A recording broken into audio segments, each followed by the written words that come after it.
Hi. I want to start off by saying that I am an Italian American from South Brooklyn, New York City. I've always considered myself an American first, and I always will. But I've also always been proud to be an Italian American, and I've been proud of my heritage since I can remember. It's very hard as a student of history every year that we celebrate Columbus Day, and I see members of my community really defending Christopher Columbus, claiming that he was a hero, that the people who are attacking his reputation are just trying to be politically correct. And I want to make something very clear. The only goal I have here is to be historically accurate. If there's anything that I say that anybody watching this can disprove or provide an explanation that counters the narrative that I'm offering, I welcome it, because again, I only want to be historically accurate here. And history, is often not based in concrete facts. I've always loved history for as long as I can remember. Unlike math, you don't have a set answer in history. You can't fact check it like you can. You can just solve a math problem and know what the solution is every time, and that's not going to change. History is constantly evolving based on new evidence that we find. Because history is like putting together a puzzle, but you don't have all the pieces.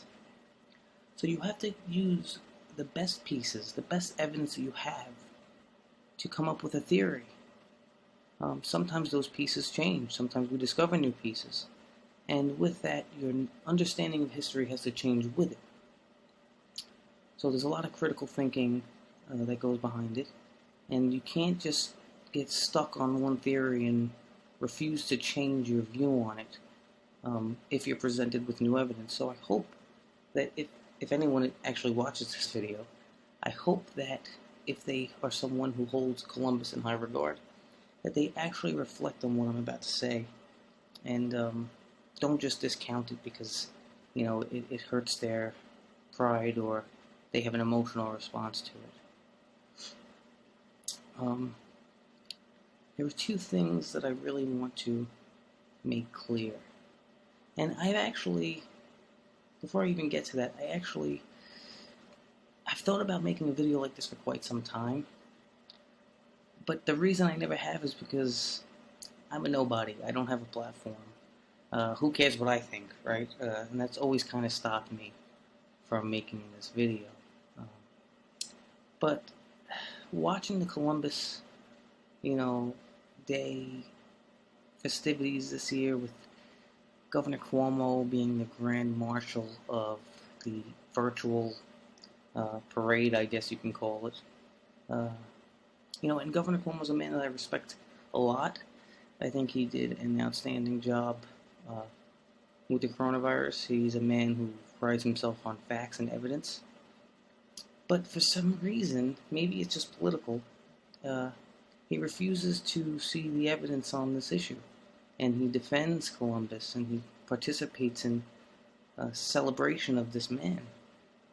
And, it really irked me. And I said, everyone I'm seeing on social media, all the Italian American friends I have on Facebook, they're all posting things about, defending Columbus and that he was really a hero and all this. And I'm not sure that they know the history behind it, or if they just choose not to care. But I couldn't stay silent anymore. I feel like there had to be an Italian American voice that came out and spoke out against us. And I'm sure there are other people. I just haven't seen them personally. So, two things that I want to make clear here. One, Christopher Columbus was a monster of a human being. I mean, he acted with extraordinary cruelty, even for his time. I don't try and be politically correct when it comes to judging past figures by modern standards. I don't think that's fair. And a lot of people there's a debate over George Washington and Thomas Jefferson and our founding fathers, whether they deserve monuments. I think people who say we should take down the Washington Monument or the Jefferson Memorial, I think they're taking things too far. I don't agree with that. Because I feel like when you judge those people through the historical context of their time, they weren't extraordinarily cruel. Christopher Columbus, even for his time, was extraordinarily cruel. He was barbaric in his actions. And I just don't think that could be ignored. So the two things that I want to make clear is that he was barbaric. And the second point I want to make is that all of the evidence we have, all of the sound historical evidence, points to him not even being Italian. So many Italians that I know defend him because they think they're defending one of their own, which that to me is not reason enough to discount the horrible things he did. But they're doing it out of this connection. And I want to tell, my paisans, when you study the evidence we have, Christopher Columbus was likely not Italian. Now I'm going to get into that a little bit later. But I do believe there are a number of Italian historical figures, icons, even some modern figures, that are very worthy of celebration. If you're looking for an alternative figure to celebrate that can exemplify the contribution that Italians made to this country or to the world. It doesn't have to be Columbus. It doesn't have to be a guy who did such monstrous things. Now, what monstrous things am I speaking of? Columbus tortured and killed an entire population of people in a systematic fashion. And he also enslaved them. He stumbled upon the island of Hispaniola. I'm not going to say discovered, because there was already a bunch of people living there. So you can't really discover something that there are already people living on the island. You didn't discover it. You stumbled upon it. And he, even in his own words, in his journals, speaks of how kind and generous these people were to him. And he comments that they're so kind, they're so generous, that they will be easy to enslave. They'll be easy to subjugate. Imagine that. Imagine finding people that treat you with kindness and generosity and thinking, I could turn these into slaves real easy. Not exactly a nice guy. But it gets far worse. He says after his first interaction with the Taínos, he noticed that they had some gold, earrings and nose rings and things of that nature. And he was hungry for gold. Make no mistake about that. So he kidnapped a handful of Taínos. Taínos were the Indian population living on the island of Hispaniola, which is modern-day Haiti and the Dominican Republic. He kidnapped a handful of them, and he told them, tell me where the gold is. And he even says, in his own words, that they said, to the southwest there's an island that has a lot of gold. And he says, I think they were lying to me just to try and escape, but we're going to check it out anyway. So they go, and he actually says that in the night time, a few of them jumped down to a canoe, and they rowed to shore, they hopped out of the canoe, and they escaped into the jungle, and he sent his men after them to recapture them, but to no avail. So again, this guy, right off the bat, is not acting with kindness to the people who were treating him with such kindness. He's treating them very hostilely. And he's so hungry for gold that's all he cares about. He doesn't find much gold on his first voyage, and before he could head back to Spain, his flagship, the Santa Maria, ran aground. Actually, on Christmas Day, ran aground, and they could not save the ship. So they had to do a salvage operation, uh, which involved taking all of the goods off the ship, bringing them to shore, and they actually salvaged the wood, whatever wood that they could get from it, so that they could build a little fortification, because about 40 sailors had to be left behind while the other two ships returned to Spain. And he mentions how helpful the natives, the Tainos, were in helping him with that salvage operation. There was a Taino leader who gathered his men. They went out, they went on their canoes, they even swam out, and they helped with the salvage operation. They brought the goods back, they helped bring the wood back, they guarded the goods for the Spanish, and Columbus noted in his journal, not a single item was missing. They were as good as you can be in guarding our stuff, probably even better than his own men. So these people showed him extreme kindness, extreme generosity, even risking their life to help salvage his ship. Columbus goes back to Spain. He comes back and proceeds to systematically, as I said, torture and pillage these people and enslave them. He put in place a system where Tainos had to bring him a certain amount of gold, a quota. And if they brought it to him, first of all, it was an impossible task, because they did not have that much gold on the island. So he was asking them to bring something that they couldn't bring, because they just didn't have it.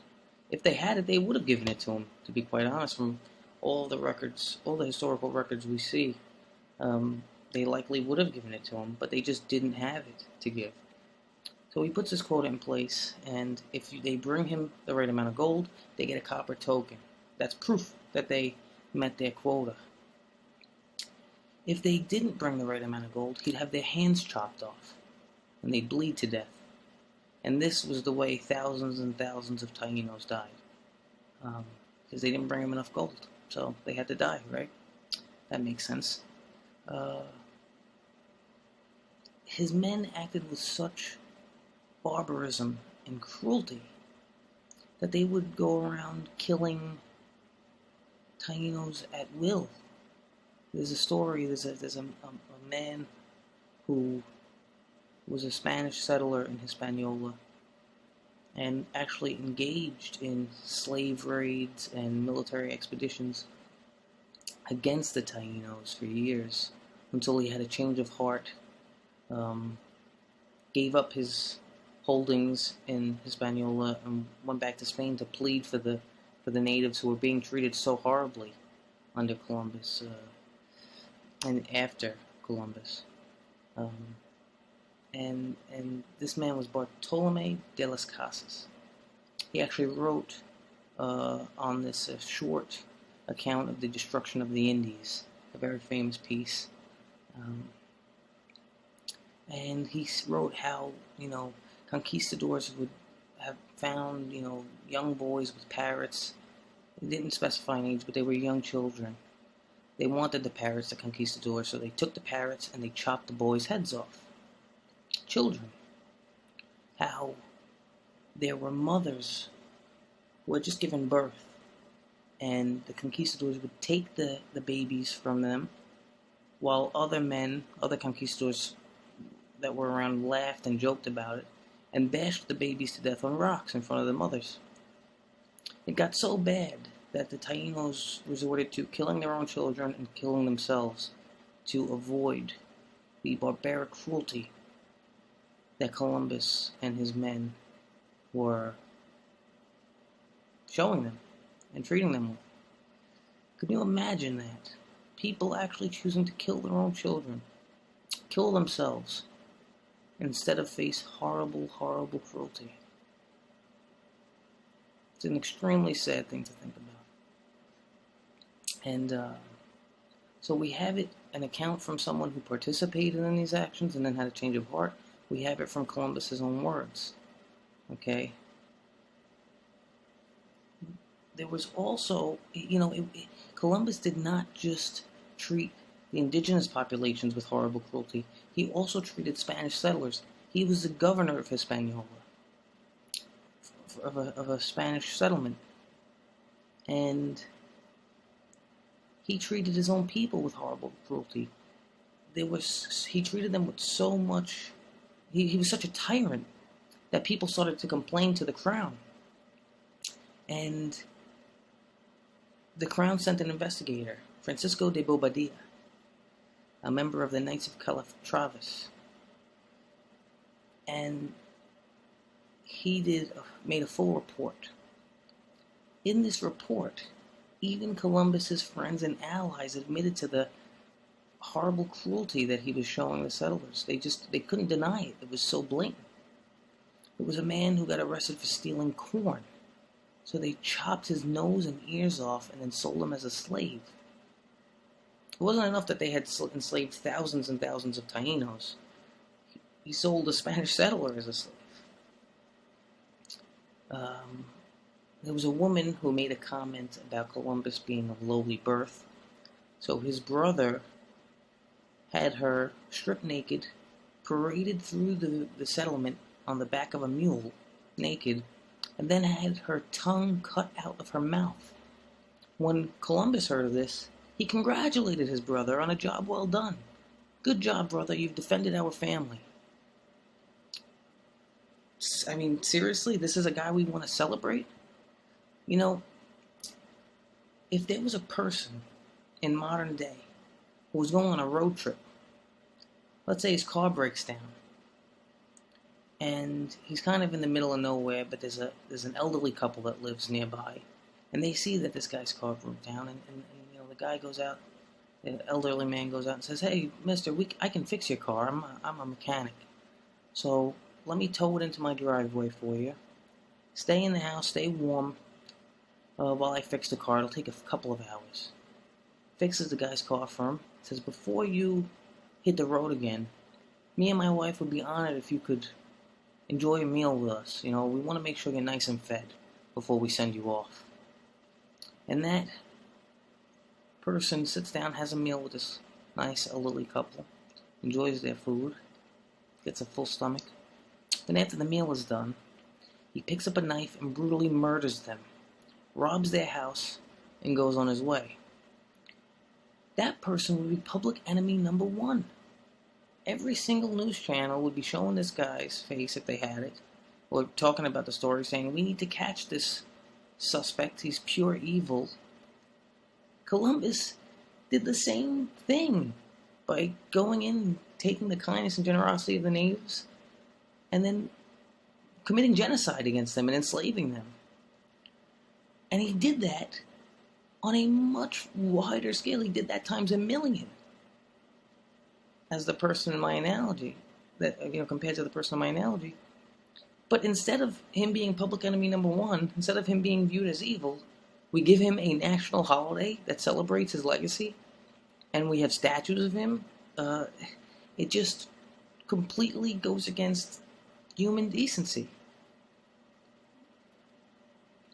Now, if that isn't enough for you to change your opinion on Columbus, if you are someone who holds him in high regard, and I'm really focusing this on my paisans here, how about the fact that most evidence we have points to Columbus not being an Italian?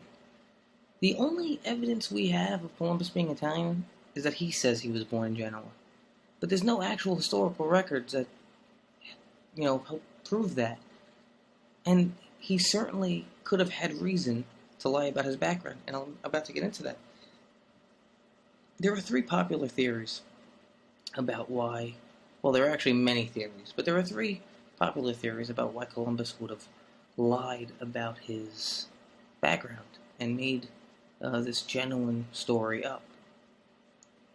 One was that he was born to a lowly family, born to a poorer background, and he wanted to seem more successful. He wanted to seem more legitimate by making up a story that kind of hid that background.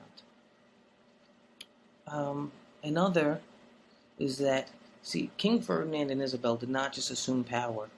It's not like they were just given power when the previous king died. There was a civil war. It's called the War of Castilian Succession. And there are some theories that Columbus's family was on the wrong side of that war, the losing side of that war. And they did not support Ferdinand and Isabel assuming the throne. Well, when you are against the king and queen in the civil war that led to their power, they usually don't fund your voyages or, go into business with you. So that would have been a totally logical reason for him to fake his background. Another very interesting theory that I also find plausible is that Columbus was secretly a Jew, that he had a Jewish background, and that he had to hide that. This was a time of, think of the Spanish Inquisition, right? There were Jews, Sephardic Jews in Spain that were expelled. They were forced to leave. They faced great persecution unless they converted to Christianity. These converted Jews were called conversos, and they still faced persecution even though they converted. And they would face persecution even if it was their grandfather, great-grandfather that converted to Christianity. It would follow them for generations, this persecution. And there were Marranos, Marranos. I might not be pronouncing that correctly. But they were pretend conversos who still secretly practiced Judaism. And the theory is that Columbus might have been one of these. But instead of facing persecution that would have hindered him, he made up a genuine background. And there's quite a bit of evidence. It's tough. It's hard to verify this stuff. But he supposedly used Hebrew cartouches to decorate some of his maps, symbols they found on some of his maps and some of his writings. I have not been able to independently verify that or view them myself. He also, when he died, he had a signature. He used a certain symbol that some scholars think is related to Judaism. There's a theory that he delayed his initial voyage by a day, because the day he was originally set to sail was on a Jewish day of remembrance, and it would be viewed as an unlucky day for Jews to start a voyage, and he just happened to delay it without any other known reason, by a day. And it's all very interesting. It's worth exploring, and I've included links, everything I say here, whether it's his own words, I have his journal, my various articles, including the report, one that involves a report by Francisco de Bobadilla. There's going to be a bunch of links in the description box for you to read yourself and look through, and by all means do your own research, and if you can find anything that I missed, I'd love to see it, so please let me know. And he also received some funding from some conversos. There was a very prominent converso who worked for the crown named Luis de Santangel. He was he handled the treasury for Ferdinand and Isabel, and they actually had to write. King Ferdinand issued a special decree protecting him from persecution that other conversos would face. But he still, there's some theories that he helped. Well, we know that he helped convince the crown to fund Columbus's voyage, and we know that he put up some money himself. And that link, some people think, is evidence that Columbus was also Jewish, was also a converso or a Marrano. And some people speculate that Santangel wanted Columbus to succeed in his voyage so that Jews would have a safe haven away from Spain that they could travel to and practice their religion in more safety without having to worry about the Inquisition getting them. Because there were conversos who were tried and killed during the Inquisition because they were accused of secretly practicing Judaism. Whether they were or not, that persecution persisted. And as I said, it would follow you for generations. So Columbus certainly had a reason, if that was the case, to fake this genuine identity all the way to the end of his life. But the best evidence that we have that he wasn't an Italian is his writing. A linguistics professor from Georgetown University named Estelle Irizarry had a groundbreaking conclusion when she studied Columbus's writings, that he had a Spanish he was a native of Spain with a Catalan dialect that he used. And it's very hard to argue with her findings because she found certain punctuation marks that he used. Punctuation was not popular back in this time. It was very rare. And he used these very unique punctuation marks. And there's an article about this as well in the description box. He used very unique punctuation marks that were only used in that part of the world, that were only used in that region. And it would be very, very odd for someone that wasn't from that place to use those marks. And other people have come to the same conclusion. A professor named Charles J. Merrill actually has a book that he wrote on this that comes to the same conclusion, that Columbus was Catalan, because his writings have a very distinct Catalan dialect to them. He actually never wrote anything in Italian, Columbus. And he always used Spanish, but he would make some mistakes in his Spanish that were because Spanish was not, and Catalan was different languages that were, something that you would expect someone from the Catalan region to make, such as various spellings of certain words and things of that nature. Some people think that he was Portuguese, that for similar reasons, similar dialects that might have been in certain other of his writings. And regardless of, if he was Italian or not, I don't think he's worth celebrating, but I do think it's interesting that all of the evidence we have indicates that he wasn't Italian in the first place. There have been DNA tests done on his remains that haven't produced conclusive results. Hopefully they will someday, but the science is somewhat limited, and they only have a trace amount of his DNA that they were able to extract. So they don't want to waste it, and they're being very careful with it. There's some speculation that they might be able to come to a conclusion, but they don't necessarily want to, the scientists studying this in Spain.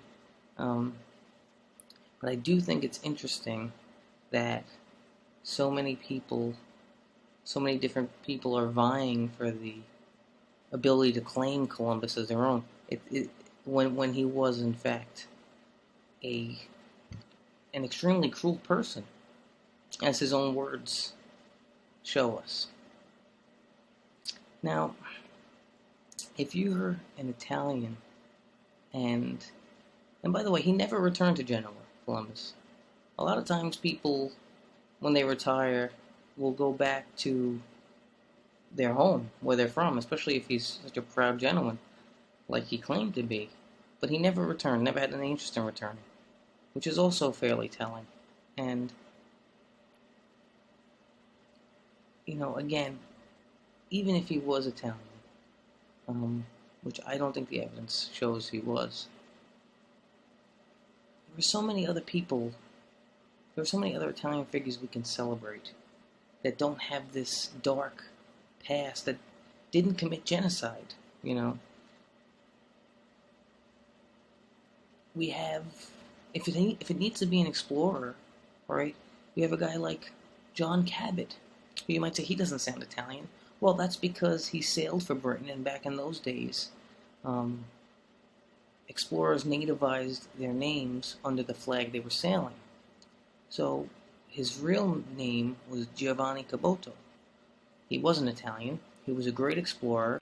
He didn't commit any genocide. He didn't murder innocent people. Children weren't being beheaded. Babies weren't being smashed on rocks.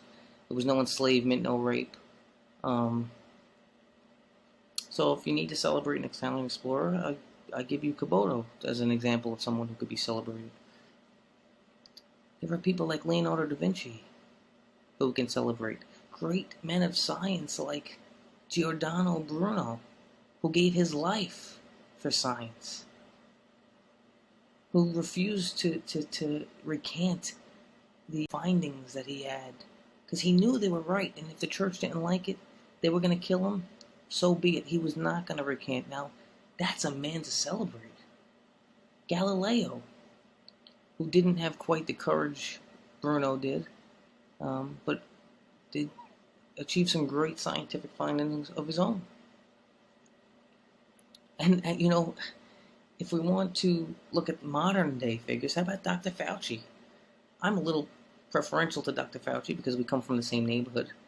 But talk about a public servant, a man of science who fought to save lives during the AIDS epidemic, and even in his old age has, worked extremely hard and long hours to save lives during our current pandemic of coronavirus. So it's not like we're short on alternatives if you want to celebrate an Italian contribution to this country or to the world. Why celebrate a man who committed such barbaric acts on such a large scale? It really is beyond me why some people refuse to look at the evidence, refuse to change their opinion, and get, quite frankly, very emotional about this, when they're doing so to defend a man who doesn't deserve defending, and to, in all likelihood, again, wasn't an Italian. So I really, really hope, I hope that I get more than 10 views on this video, so that people actually, see this and think about this. But I really hope that our publicly elected officials reflect on this and, come to their senses and change this holiday I do like Indigenous Peoples Day. I think that would be apt to change it to that, to remember the victims of Columbus. But if it has to be in Italian, as I stated already, there are so many good alternatives to choose from.